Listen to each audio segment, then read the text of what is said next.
English podcast by Speak English with Grace. Have you ever felt like you're doing everything right, but inside, you feel like a total failure? You work the hardest. You never say no to your boss. You try to make everyone happy. But here's the catch. The harder you try to be perfect, the more exhausted you feel. If that sounds like you aren't alone. Welcome to the Hop English podcast. I'm Mona. Today, we're talking about why being perfect is actually a trap that keeps us stuck. Oh man, Mona, you're calling me out already. I'm Steven, and I definitely know that feeling. It's like carrying a heavy backpack that you're not allowed to take off. Exactly, Steven. Today, we're going to learn how to take that backpack off. We'll look at the ABCs of how our minds work, why some of us can't stop people-pleasing, and how to finally set boundaries without feeling like a bad person. By the end of this episode, you'll have the tools to talk to yourself with kindness instead of criticism. Ready to dive in? I'm ready. Let's start with a quick win. What's the first thing people should know about this perfect mindset? The first thing is to understand the difference between healthy striving and perfectionism. Healthy striving is about doing your best because you want to grow. But perfectionism, that's different. It's about setting unrelenting standards. Standards so high, you can almost never reach them. So it's like trying to win a race where the finish line keeps moving further away?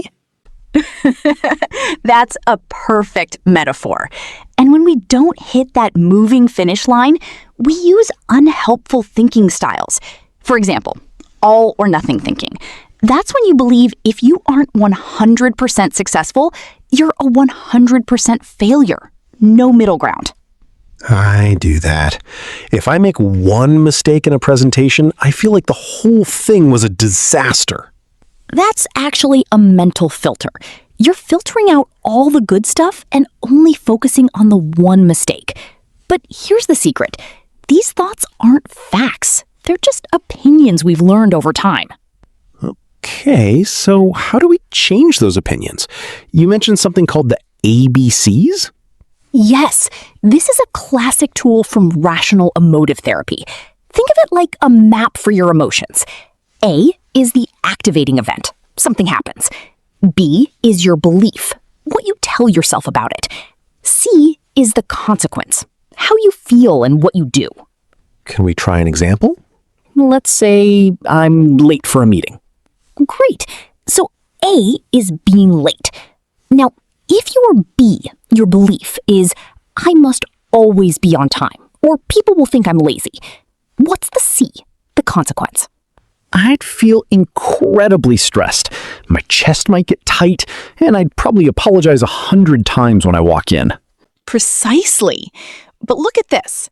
If your B was, I'm late, it's not ideal, but I had a flat tire, and I'll catch up quickly, your C would be much calmer. The event, A, didn't change, but your feeling, C, changed because you changed your belief, B. Wow. So the event isn't the boss of my feelings. My belief about the event is the boss. Exactly. A famous psychologist named Albert Ellis said we often masturbate, funny word, meaning we live by musts and shoulds. I must be perfect. I should always please everyone. These rigid rules put a mountain of pressure on us. But where do these rules even come from? I don't remember taking a class on how to be a perfectionist. Most of us learned them when we were kids. Maybe you grew up in a house where you only got praise for straight A's. Or maybe you had to take care of your siblings and learned that everyone else's needs come before you. These are called rules for living. They were survival strategies back then. But now, they're like wearing a coat that's 3 sizes too small, tight and uncomfortable. That makes so much sense. It leads to something I've heard you talk about, the Fawn Response. What is that? This is so important for listeners who can't stop people-pleasing. We all know fight, flight, or freeze. But fawn is the fourth one. Fawning is when you try to stay safe by being extra nice, extra helpful, and never disagreeing with anyone. Like a little deer trying not to get noticed? Exactly. Take Lucia, an attorney who never said no to her boss for 3 years. She was drowning in resentment. On the outside, a team player. On the inside, her body was screaming, "I can't do this." But her nervous system felt like saying no was dangerous. So she wasn't just being nice.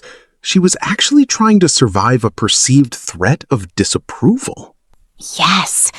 And another survival suit is hyper-independence. The person who says, "I don't need help. I'll do it all myself."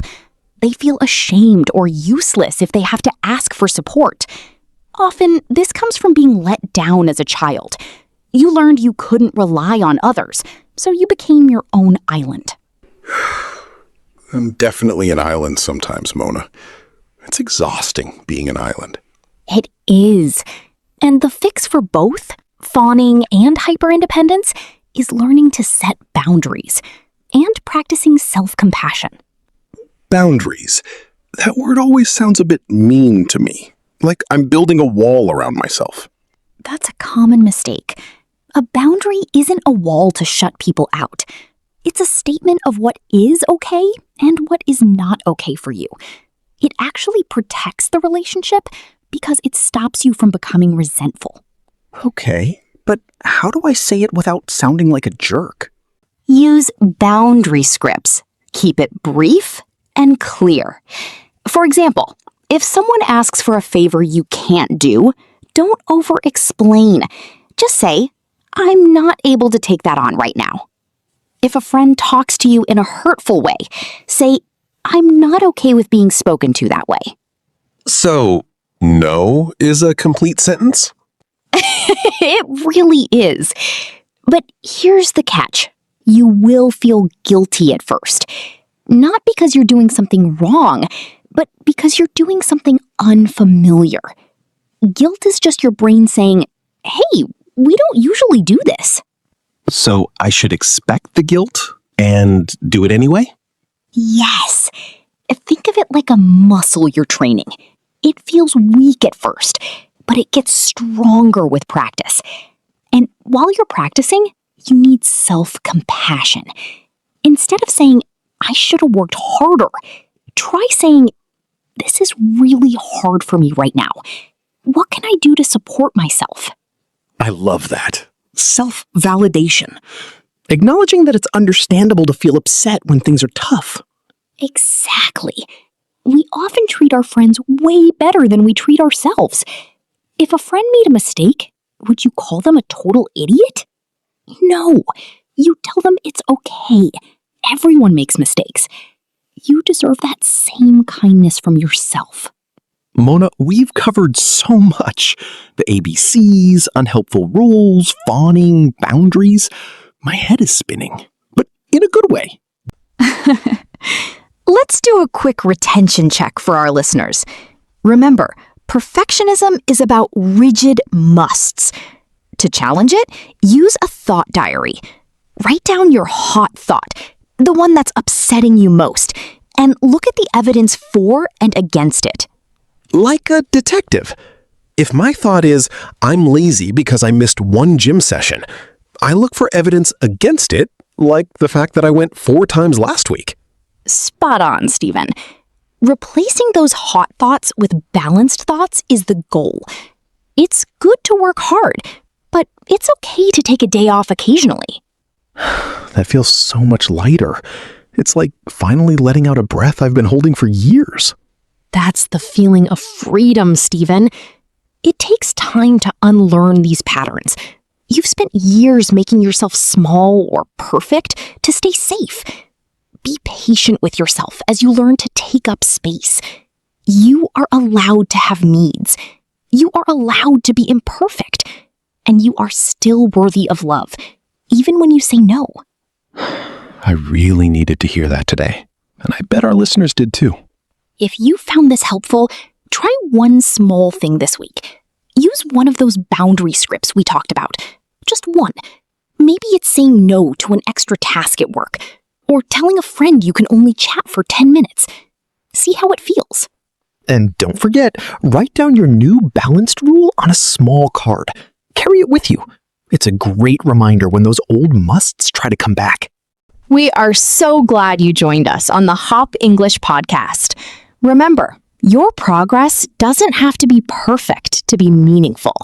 You're doing a great job just by showing up for yourself today.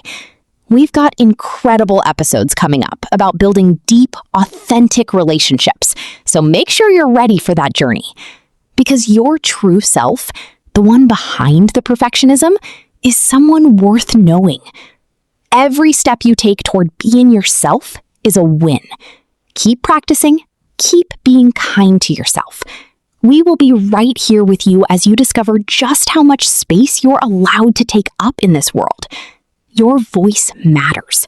Your limits matter. And most importantly, you matter. We'll see you in the next one.